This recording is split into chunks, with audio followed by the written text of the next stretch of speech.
என்ன சொல்லிட்டு இருக்காங்க, என்டிஏ கூட்டணியை பற்றி பேசும் பொழுது அதிமுக அடிமையாக போய்விட்டது அப்படின்னு சொல்லி ஒரு வார்த்தையை திமுக யூஸ் பண்ணுச்சு. ஆனால் 50 சீட்டு கேட்கிறாங்க, 80 சீட்டு கேட்கிறாங்க, இப்படி கேட்கிறாங்க, அப்படி கேட்கிறாங்கன்னு பெரிய நிலையில் தெளிவாக எத்தனை சீட்டு கொடுக்க முடியுமோ அத்தனை சீட்டை கொடுத்து கூட்டணியை உறுதி செய்து 2 நாட்களில் அந்த கூட்டணி வெகு அழகாக தொகுதி பங்கீடு முதற்கொண்டு தொகுதிகள் முதற்கொண்டு சரி பண்ணப்பட்டு விட்டது.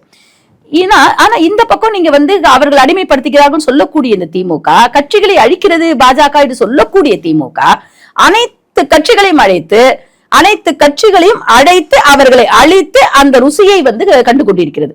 இஸ்லாமிய கட்சிகள் எங்களுடைய திமுக சின்னத்தில் நிக்கணும்.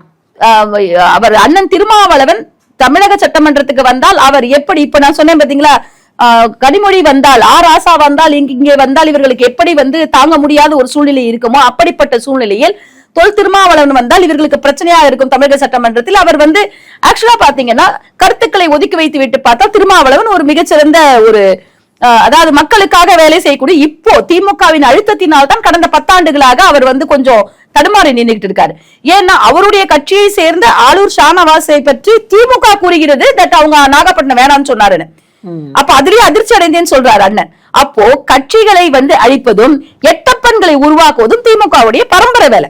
இப்போ இவங்க என்ன சொன்னாங்க, நிதிஷ்குமார் அவர்களுக்கு நிதிஷ்குமாரை ஆளுநராக்குவதற்கு முன்னால், நிதிஷ்குமார் மத்திய அமைச்சரவையில் கொண்டு வருவதற்கு முன்னால் நிதிஷ்குமார் அவர்களுக்கு என்ன உட்கார்ந்து பேசினாங்க, நீங்க மத்தியத்துக்கு வாங்க, எம்பியா வாங்க, நீங்க வேற இருக்கட்டும், ஏன்னா எல்லா இடத்துலயும் நம்மளுடைய இது இருக்கும்.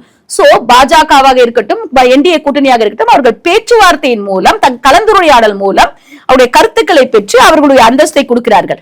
இங்க என்ன பண்றாங்க, எட்டப்பன்களை உருவாக்கி அனைத்து கட்சிகளிலும் இவர்கள் செலுத்திக் கொண்டிருக்கிறார்கள்.